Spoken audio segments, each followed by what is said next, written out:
Most scientists go through conventional training. They go through 20 years of school. Most scientists will never hear anything about psychic phenomena in their academic training, except maybe they'll hear about it and say, well, you can dismiss that because it's been proven to be all delusion and fraud. And that's all they know. So if somebody then claims that there is evidence for this, they will, of course, think that that's nonsense because they went through this training and they never heard anything about it. Or they heard worse, that there's something there, but it was all denied. So this has led within an orthodox science, within mainstream science, to the notion that people who believe in psychic phenomena are stupid. And what they mean by that is that they are not trained in the principles of science to be able to understand why such phenomena can't be true. So I call this the stupidity hypothesis. It's a testable hypothesis because what it says is if you look at the number of years of education that somebody has, there should be a negative correlation with the degree of belief in psychic phenomena. The more educated you are, the less you would believe. And this is the assertion that many skeptics will say. In fact, the National Science Foundation says this, essentially. They bemoan the fact of science education being so poor in the United States, and this is why people believe in lots of nonsense.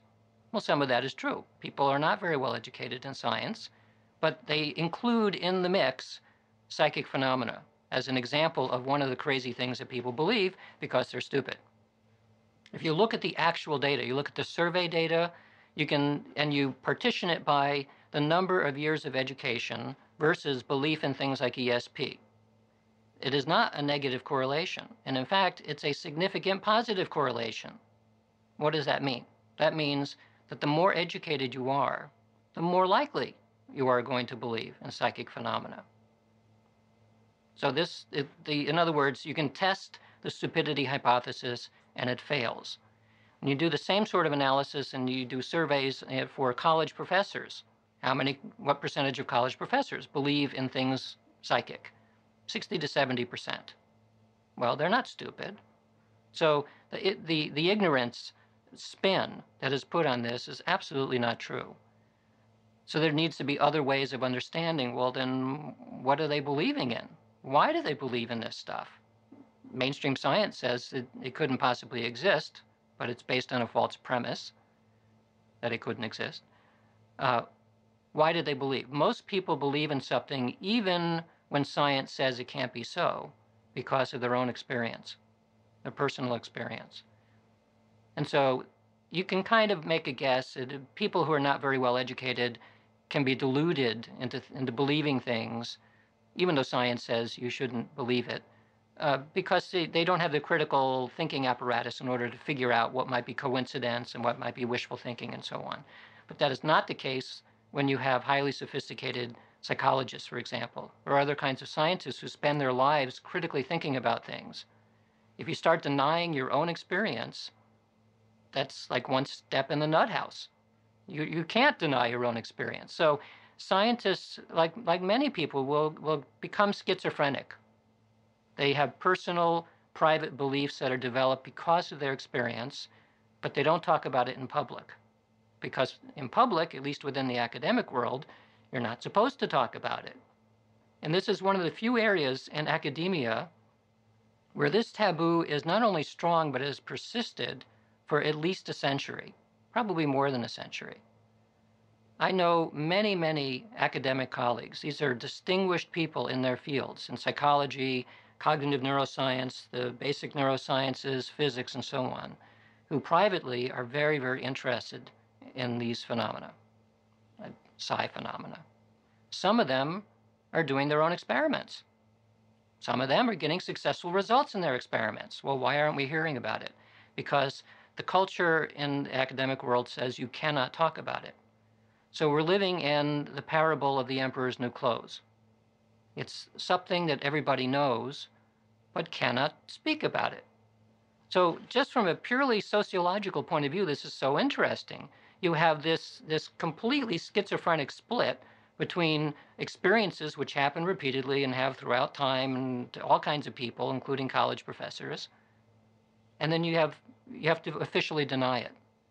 So because I've noticed in the last decade or so that the number of academics that are interested in these topics but have been quiet is getting larger and larger.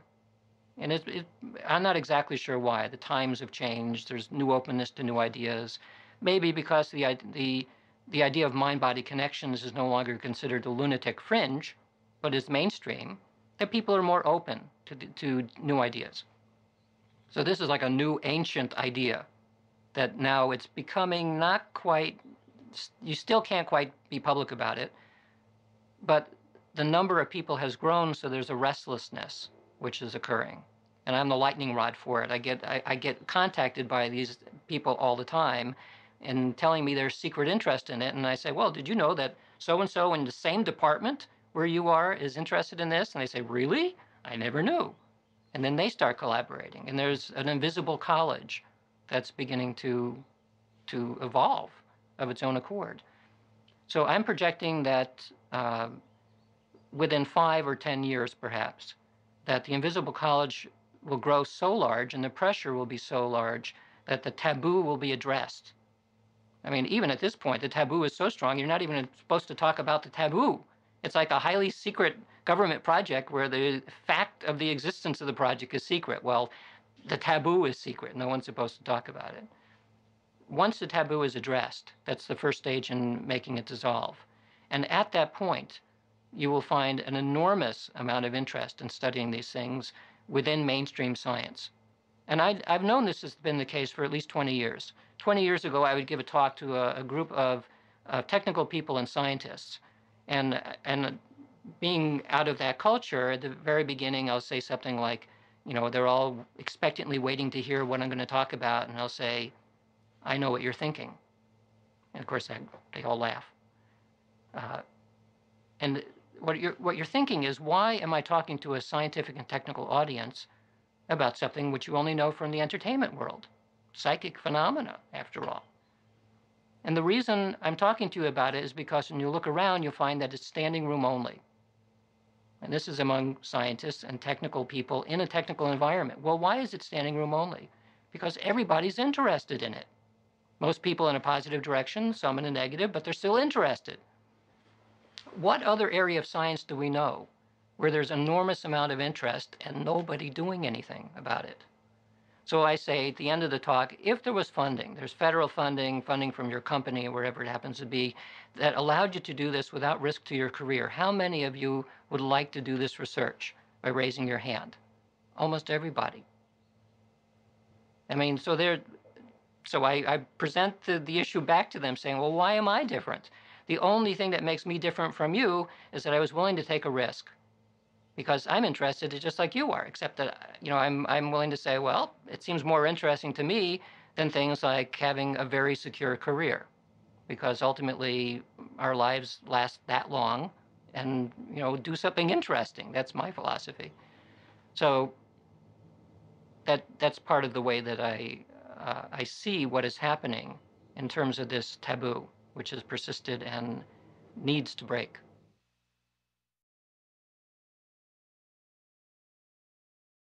Now, there's something that people always want to know, ask us, and they say, so I'm going to ask you. Um, they say, okay, all this quantum stuff is nice, but what's the payoff?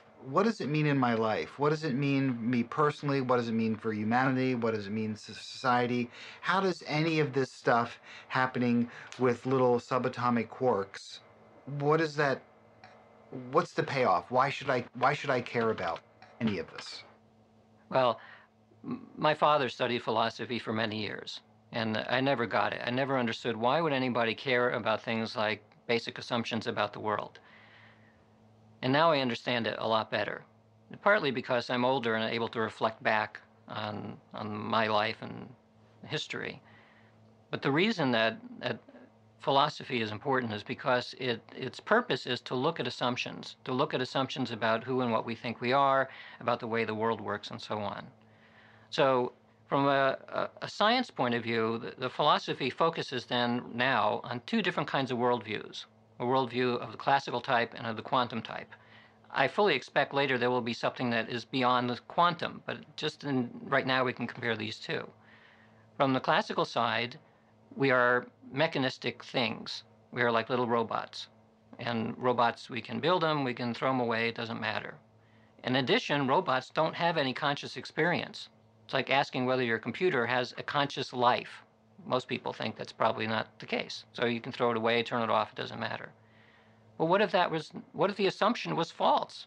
What if that is actually not true, that there's some other way of thinking about the way the world is? Up until 100 years ago, we didn't have any reason to imagine that there would be another way. But because of the advent of quantum mechanics, which was largely driven by mysteries about the nature of light, that after following that track for many years, many of the physicists who developed quantum mechanics and think about it have been forced to become philosophers because they're forced to look very carefully at the assumptions that we make about the kind of world that we live in. And what's really interesting is that the physicist philosophers have moved in the direction of holism because that's what the physics says. Living in a holistic environment is very, very different than living in a robot world. And the consequences of that are still not fully worked out, but it will have a very strong impact in the next couple of decades in terms of how we think about ourselves. So when we think about holism, sometimes we say, well, it's like ecology. 30 years ago, ecology wasn't even a word. And it means that there is an interdependence within the world. But we're talking about something which goes way beyond ecology. It's not simply interdependence, but an interpenetration, a coexistence of things at a very deep scale, not just among living things, but everything. Just as ecology has changed our way about how we think about the world, like the idea of sustainability in the world, that's new. What will the world be like when we have a notion of sustainability of thought and sustainability of ourselves and in the future and in the past? We don't know yet what that's going to be like, but it'll be very interesting to see it develop.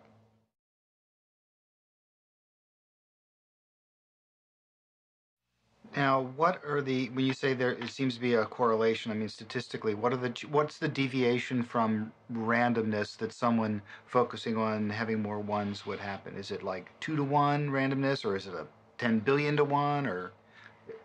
Well, the last analysis that I did, which looked at all of these experiments, the final analysis is 50,000 to 1.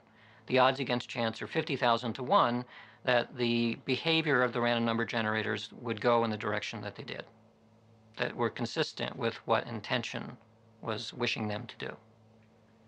Now, what about the people who they criticize? They say, well, that's just statistics. That doesn't really prove anything about the mind-matter interaction. How would you respond to that? All of science now, all of empirical science is based on statistical analyses because nothing ever works the same way twice. And this is especially true when it comes to human behavior. I mean, so an example is, why are people interested in sports just obsessed with statistics? Because human behavior is variable. So when we look at a good baseball player and they have say, a 400 hitting average, that's incredible. But all it means is 40% of the time they'll get a base hit. So why do we say, well, so what? They're not getting 100% of the time. We understand that some forms of human behavior are simply difficult to repeat, even among world-class athletes. Here we're dealing with something that's much more subtle. We're dealing with a direct mind-matter interaction. And so you're not going to see it 100% of the time. And as soon as that's the case, you have to deal with statistics. Statistical arguments are used everywhere in science. And I understand that if you're not a fan of mathematics and you don't trust statistics, maybe think about baseball and think about why statistics are so important in sports. And it's purely because of the uncertainty in sports. Excellent. Um, so, do you have any theories on the mechanism that makes when someone's sitting there with their intention going, I want more ones than zeros? Do you have any? Because, is it just magic? Is it just spookiness? Or do you have some sort of theory as to why someone's intention, which seems to be an internal, intangible thing, can affect a random event? The way I think about what's happening with in the random number generators or in intention in general? Why does intention leak out and get out outside my head somehow? I think about it as the relationship between mind and matter. What is that relationship? Well, one way of thinking of it is we take a ribbon, and on the outside of the ribbon we write the word mind, and the inside of the ribbon we write the word matter. So they're tightly correlated. And in fact, we know that. If you look at an EEG or you look at a functional MRI picture of the brain, what's going on inside the head is tightly coupled to what our subjective experience is like. So it's like this ribbon. If you shake the ribbon, the mind and matter will kind of shake together. So they're related in some strong way. But since they're two sides of the ribbon, it's not the same thing. They're two sides, and they can't interpenetrate somehow. So where does the mind and matter connect? So I would say all that you need to do is imagine that the ribbon that we've been looking at was slightly misconceived. It actually is not a ribbon. It's a ribbon where somebody put a half twist in it and reconnected it, and it makes it a Mobius strip. So now if you're looking at the matter side and you're saying, well, how in the world can it connect to mind?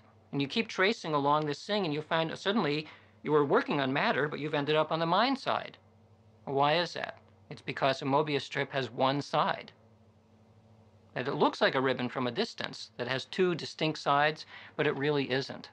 It's the same thing. And it looks different depending on your perspective. So when my mind is thinking about a random number generator, the mind and matter on the subjective side are actually the same thing. And so I think about a certain way, and it is expressed in a hunk of matter because the hunk of matter actually has some mind in it as well. But we don't see that. We see our own mind very clearly because of our perspective on it. We don't see that there's any mind stuff in a random number generator, but it's there. So how a realization that that it's a Mobius strip. What impact do you think that has on people, cities, countries, nations, planets? Is there some sort of scaling factor on that whole thing?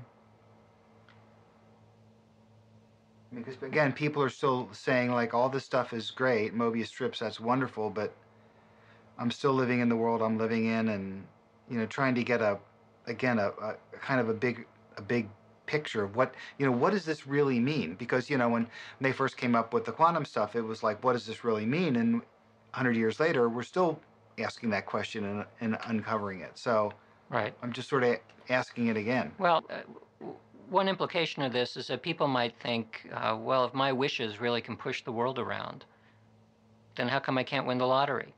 How come my wishes don't stop war? How come all kinds of things don't occur? And part of the answer is that each individual is a really small drop in the ocean. And so while our intentions do go out, and we see these things in the laboratory because we're working typically with an individual and one device. And we by design, exclude the rest of the world as much as we can, although you can't really do that. That's the design of the experiment.